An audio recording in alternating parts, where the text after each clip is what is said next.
I'm a little bit in disbelief that Geno Smith is back. I'm like, wow, I was a different man 11 years ago or 10 years ago when he was here, and now he's back again. So it's a little crazy. But now the convoluted thing for some Jet fans is, what the hell happened last year? Was it just the Raiders' ineptitude, their offensive line, and all the craziness that happened last season? Because when you look at those 3 years in Seattle, Bucky, Geno Smith looked really, really good compared to especially what the Jets have gotten here recently. Why are you optimistic about Geno Smith and what he can provide and sort of expectations here for 2026? Look, I mean, there's no way to excuse what happened in Las Vegas. I mean, he was bad. He was bad, but I would say there were a lot of things that probably led to him being back. One, you had a disconnect between the offensive coordinator, Chip Kelly, and the head coach, Pete Carroll, and how the offense was to be run. If you know Pete Carroll, you know that Pete Carroll wants to run the football, use the running game to set up the passing game. And it just didn't appear that Chip Kelly was on board with it. Not saying that Chip Kelly didn't want to run. It just seemed like there was philosophical differences. And then when you looked at the Raiders, they're devoid of talent, to be honest, on the perimeter. Geno Smith is a quarterback like most of them in the league.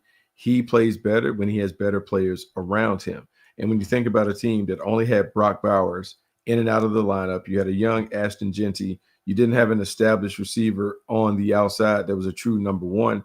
Jacoby Myers was there for a while, but I don't think people will regard him as a number one where you have to change your defense. It impacts the way that you're playing. I equated to Geno Smith was basically playing half-court basketball at the YMCA. They never could get fast breaks. They never could open it up. They never could really use all the things that are the strong parts of his game because they simply didn't have the personnel and people. And finally, I would say he tried to do too much. And look, it's a fatal flaw. Sometimes you get in a situation where, hey, don't worry about it. I'll fix it. And in trying to do too much, he turned the ball over too often.